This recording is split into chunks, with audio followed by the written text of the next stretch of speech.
आज सेक्रेटेरियस की दिशा की बात करेंगे। सेक्रेटेरियस में क्या क्या हुआ था, उस दिशा में जो स्कॉर्पियो की थी कुछ चीजें बदली। आज अल्लाह का शुक्र है मेरा मुल्क नहीं टूटा, स्कॉर्पियो की दिशा में टूट चुका था। सेक्रेटेरियस में क्या क्या हुआ, और बने इस्राइल, कल भी बनी इस्राइल थी, आज भी बनी इस्राइल है। अगर कोई होप लगा रहा है तो गलत लगा रहा है।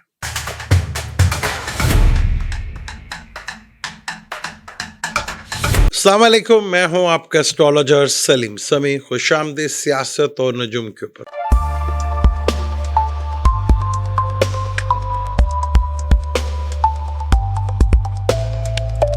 जैसे हमने चर दिशा के ऊपर शुरू किया था, कल थोड़ी सी मेरी भी गलती, पहले भी गलती कर गया था। ये ऐसे कहते हैं कि मरकरी अगर रेट्रोग्रेड भी हो, चलो रेट्रोग्रेड तो इतना मजा नहीं, कंबस्ट हो तो काफ़ी बड़ी प्रॉब्लम आई थी। इसलिए कहते हैं कि बार बार चेक करना चाहिए, बार बार कैलकुलेशंस करनी चाहिए। बड़ा मुश्किल हो जाता है जब मरकरी कंबस्ट हो जाए, तो बात करना या चीज़ों को रीड करना बड़ा मुश्किल उसमें आता है। अगर आपको मैं कहूँगा 100 तक गिनती गिने, नहीं गिनी जाएगी आपसे भी। ये मरकरी कंबस्ट में बहुत ज़्यादा प्रॉब्लम फेस करनी पड़ती है, वो मेरे से भी। 12 अगस्त थी जब स्कॉर्पियो की दिशा ख़त्म हो चुकी थी, तो यानी कि 26वीं तरमीम जो थी वो स्कॉर्पियो में हुई थी, और जो 27वीं तरमीम हुई थी ये जो है ये सैजिटेरियस में हुई थी।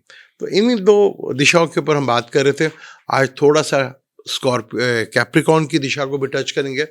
अब हम बात करेंगे कि इस दिशा बड़ी इंपॉर्टेंट है जो सैजिटेरियस की है, जो कि 12 अगस्त 2025 से शुरू हो चुकी है, और उसके असरात भी आपने देखे कि तरमीम भी हुई और सारा कुछ हुआ। इसी में जब सैजिटेरियस की दिशा शुरू हुई थी 72 में, तो 73 का आइन बना था। तो इधर भी आइन हुआ, आइनी तरमीम हुई जो 27वीं तरमीम थी। 73 का आइन कहीं हमारा पहली दफ़ा कह लें कि पूरी तरह कंप्लीट कोई आइन बना, सारा कुछ बना। अब जो 27वीं तरमीम हुई वो समझ नहीं आ रही कि किसके लिए है। वो तो समझ तो आ रही है, सिर्फ 2-3 बंदों के लिए ही है, और ख़ास तौर पे एक बंदे के लिए ही है, क्योंकि जितनी बड़ा कुछ उस पर बात हुई, और इस्लामी बात उस पर बाद में करेंगे कि इस्लाम क्या कहता है। ये जो 27वीं तरमीम है, अब सैजिटेरियस की दिशा के इसमें क्योंकि जिक्र आपका भी आएगा, क्योंकि इस दिशा के अंदर, सैजिटेरियस दिशा के अंदर आपका जिक्र ज़रूर आएगा, बनी इसराइल का जिक्र ज़रूर आएगा, क्योंकि जो उस वक़्त मेजॉरिटी में वज़ीर आज़म था मुजीब, उसको तो नहीं मिली। फिर जब मुल्क टूटा और उसके जो वज़ीर आज़म बने जुल्फ़िकार अली भुट्टो, डैडी जो कहते थे, वो जब मुल्क के वज़ीर आज़म बने, उन्होंने 73 का आइन दिया, और फिर शिमला एग्रीमेंट भी हुआ। शिमला एग्रीमेंट का तो पता ही होगा, जो नहीं जानते, जो उनको नहीं पता, वो जाके देख लेंगे शिमला एग्रीमेंट में क्या हुआ था। 90,000 भी कोई फिगर है। फिर 74 में पाकिस्तान में इस्लामिक मूवमेंट समिट कॉन्फ्रेंस हुई थी, लाहौर में हुई थी, और अहमदियों को नॉन मुस्लिम करार दे दिया गया था 1974 के अंदर।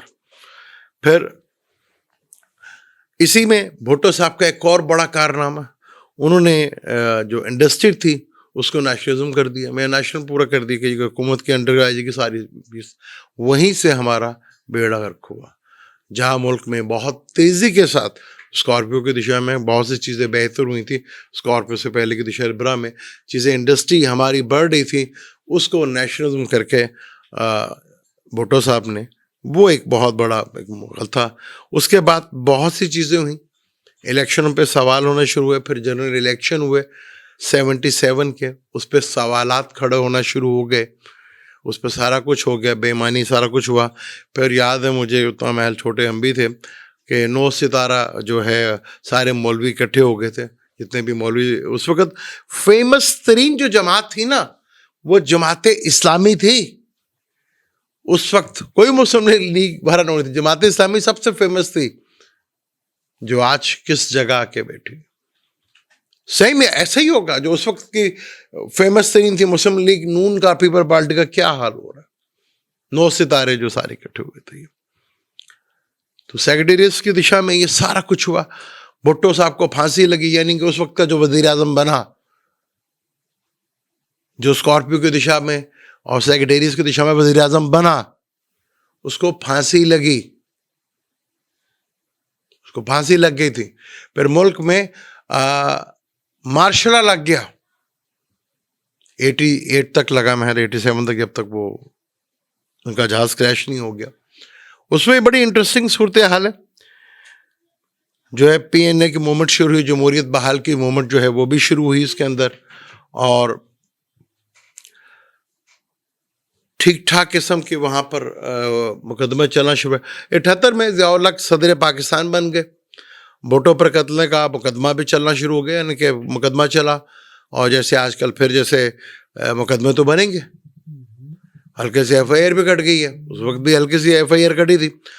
उस वक्त अफगानिस्तान 1979 में अफगानिस्तान पाकिस्तान आ रहे थे लाखों की तादाद में, और उस वक्त अफगान महाजर जो थे पाकिस्तान आए और वहाँ मुजाहिदीन की ट्रेनिंग चलती रही पाकिस्तान में। इस दिशा में, उस दिशा में ट्रेनिंग के लिए बुलाया गया अफगानिस्तान में, इस दिशा में वापस भेजा जा रहा है। कैसा ये चीज़ें कि देखें कितना मिलती जुलती हैं।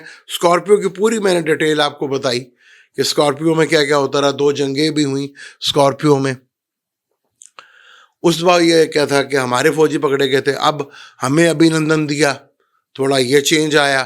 फिर उस वक्त मुल्क टूटे हो गया, मुल्क टूट गया हमारा, इस वह नहीं टूटा क्योंकि उस वक्त ज़मीनी कोई रास्ता नहीं था, सिर्फ पानी से रिलेटेड रास्ता था। कुछ चीज़ें बदली, कुछ चीज़ें चेंज हुई, इस दिशा में भी कुछ चीज़ें चेंज हो गई। उस वक्त का जब वो अपना भुट्टो साहब बड़ा अरसा जिंदा रहे, फिर उसी पे पार्टी चलती भी रही, और उस वक्त वो बड़ा था कि जी अवाम मेरे साथ होगी। लेकिन कहा यहाँ पे आपका जिक्र आएगा, भुट्टो का ये था कि अवाम मेरे साथ है, मेरी कुर्सी को कौन छेड़ेगा, अवाम मेरे साथ है। पंजाब के ऊपर बढ़ाव था, वो नहीं हुआ ना, वो नहीं निकली, नहीं निकली। तो अब तो मीडिया में भी खुल के कहते हैं, बेशतर चैनल्स वाले कहते हैं, बेशतर यूट्यूबर्स कहते हैं, बल्कि मैंने टीवी तो मैं सुन रहा था, कहते हैं निकलते को नहीं बाहर ये, अगर इतना ही कुछ करते हैं। यहां तक बनी इसराइल को सुनने को मिला, क्योंकि वो बनी इसराइल फिर खामोशी। जो स्कॉर्पियो की दिशा में हुआ था उसमें काफ़ी चीज़ें मिलती जुलती थी, लेकिन कुछ चीज़ें बिल्कुल नहीं मिली। मुल्क नहीं टूटा इंशाअल्लाह ताला, ना ही आगे टूटेगा। उसकी बेसिक वजह बता दी कि हमारा कोई ज़मीनी रास्ता नहीं था, उस वक्त समुंदर के रास्ता था, वो भी हर एक बहुत बड़ी तकलीफ थी। फिर इसी दिशा में सेक्रेटेरिएट की दिशा में हम अफगान वॉर हुई, और वो वॉर हम पर इतनी भारी साबित हुई जिसका आज तक हम रिजल्ट दे रहे हैं। वहाँ से फॉरेन फंडिंग का जो आदत हमें पड़ी, वो ऐसी पड़ी कि वो आदत आज तक छूट नहीं रही हमसे। उस 79 के जिसको हम जहाद कहते थे, वो जहाद थोड़ी था। जैसे फ़लस्तीन कहते थे कि हम जहाद कर रहे हैं, जब फ़लस्तीन बना तो सोशल रियासत करार दे दिया गया था यासिर अफराद की तरफ से। ये चीज़ें कैसे ख़त्म हो जाएंगी? वो चीज़ 1980 से लेकर आज देख लें, 2025 हो गया, पाकिस्तान उस निकल सका। उसके बाद फिर मुशर्रफ के दौर में क्या क्या उन्होंने, फिर बड़ी इंटरेस्टिंग दिशा थी कैप्रिकॉर्न की दिशा, बड़ी इंटरेस्टिंग दिशा थी वो भी। कैप्रिकॉर्न में पहली दफ़ा जो है 88 में फिर जमहूरियत की बहाली के लिए एक MRD बनी। उनका क़याम था कि जमहूरियत की बहाली करेंगे। ज़िया-उल हक के ख़िलाफ़ काफ़ी मुज़ाहरे हुए, सिंध के अंदर हुए। फिर ज़िया-उल हक साहब भी तरमीम लेकर आए, 8वीं तरमीम, ज़िया साहब भी तरमीम लेकर आए थे, 8वीं तरमीम। इसी ऐसी कैप्रिकॉर्न की दिशा में फिर जनीरो साहब भी हमारे वज़ीर आज़म बने। वो जैसे भी थे लेकिन बहुत अच्छे आदमी थे, वो उनके बारे में बड़ा कुछ था, बड़ा कुछ स्ट्रॉन्ग थे। फिर ज़िया साहब की था 1982 में मजलिस शुरा का आगाज़ हुआ था कि जो इस्लामी पाकिस्तान बनेगा। उसी 82 में मैंने पहली दफ़ा डिस्को दीवाने गाना जीन्स की पैंट पे, उस इस्लामी दौर में मैंने पहली दफ़ा देखा कि PTV में डिस्को दीवाने एक लड़की गाना गा रही थी उस इस्लामी पाकिस्तान में। तो ये कुछ होता रहा। ये चार दिशा जो है हर इंसान की मुख्तलिफ होती है, इसलिए इसको चार दिशा कहते हैं, मूव करने वाली दिशा। इसलिए आप कुछ नहीं कह सकते। किसी मैक्सिमम इसमें किसी का जो पीरियड होता है वो 12 साल तक का होता है। 12 साल से ज़्यादा किसी भी दिशा का पीरियड लंबा नहीं होता। मैक्सिमम जो है 12 साल तक होता है। वो ये उल्टी भी चलती है और सीधी भी चलती है। अभी मैंने आपको स्कॉर्पियो सेक्रेटेरियस को तो आप देखेंगे ना, तरमीम तक आपने देख लिया।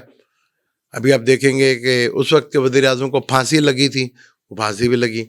उस वक्त एक माइनॉरिटी को जो है अहमदियों को नॉन मुस्लिम करार दे दिया गया। इस दफ़ा भी कोशिश होगी, आगे किसको करार देते हैं वो वक्त बताएगा आने वाला। अब मार्शल तो पहले से ही चल रहा है, क्या नाम है, हम जमहूरियत करें लेकिन हालात वैसे ही हैं, उससे ज़्यादा मुश्किल हैं। लेकिन अब ये दिशाएं जो है बड़ी इंटरेस्टिंग है। जब ये कैप्रिकॉर्न की दिशा थी, क्या 6 साल की दिशा थी, जैसे ही 88 में एक्वेरियस की दिशा शुरू हुई, 12 अगस्त को 88 में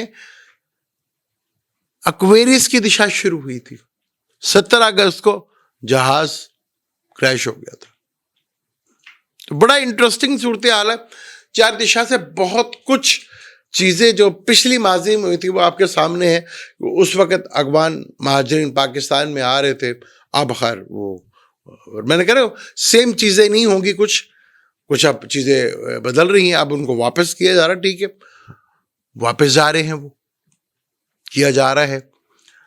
लेकिन अब हमारे यहाँ ये भी एक फटा पड़ा है कि आज तक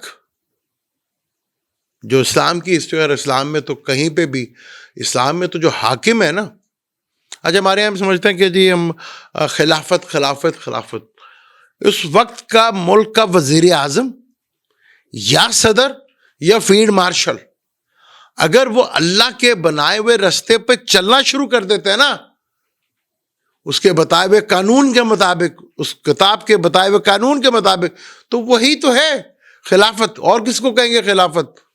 चाहे वो सदर कर दे, चाहे वो फील्ड मार्शल कर दे, चाहे वो वजीर आज़म कर दे। ये तो टाइटल है ना बस एक। हजूर पाक की हदीस है, तुम्हारे में से नबूवत उठा ली जाएगी, फिर तुम्हारे अंदर खिलाफत का एक दौर आएगा, फिर तुम्हारे अंदर बादशाहत का एक दौर आएगा, फिर एक जालिम बादशाहत का दौर आएगा जो तुम्हें गुलाम बनाएगा, फिर एक मलूकियत वाली खिलाफत आएगी। वो जो ऑटोमन एम्पायर वो क्या था? वो खिलाफत थोड़ी थी, बस वो टाइटल लिया हुआ था।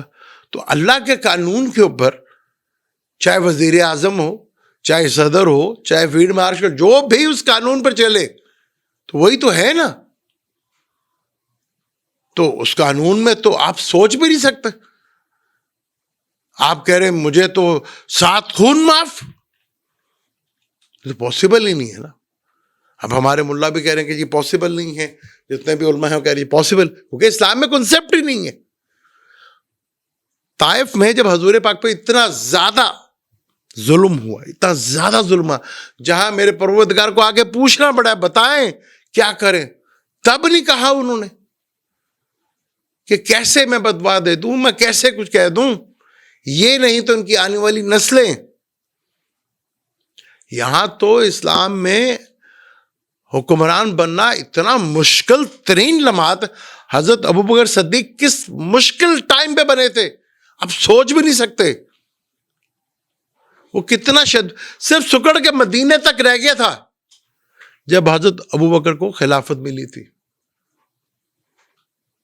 उन्होंने कहा था आपने मुझे, जब मैं दीन से और शरीयत से हटूं और अब मैं कुरान से हटूं, तो मुझे पकड़ कर तुम मुझे सीधा कर देना।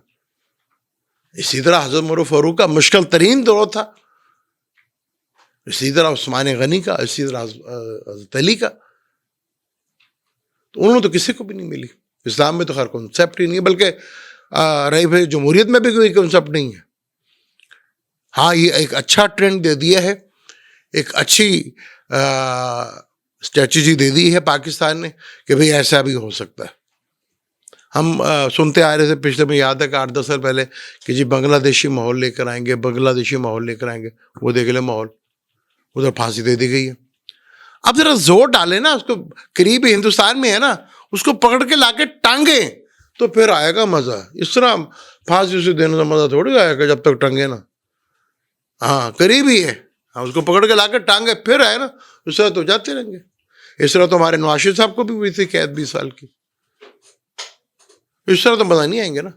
तो बात है कि जब पकड़ के लाएं तो प्लानिटरी कंडीशन उस वक्त कुछ और थी, लेकिन दिशाएं बड़ी इंटरेस्टिंग थी। बनी इसराइल पहले भी बनी इसराइल थी और आज भी बनी इसराइल है।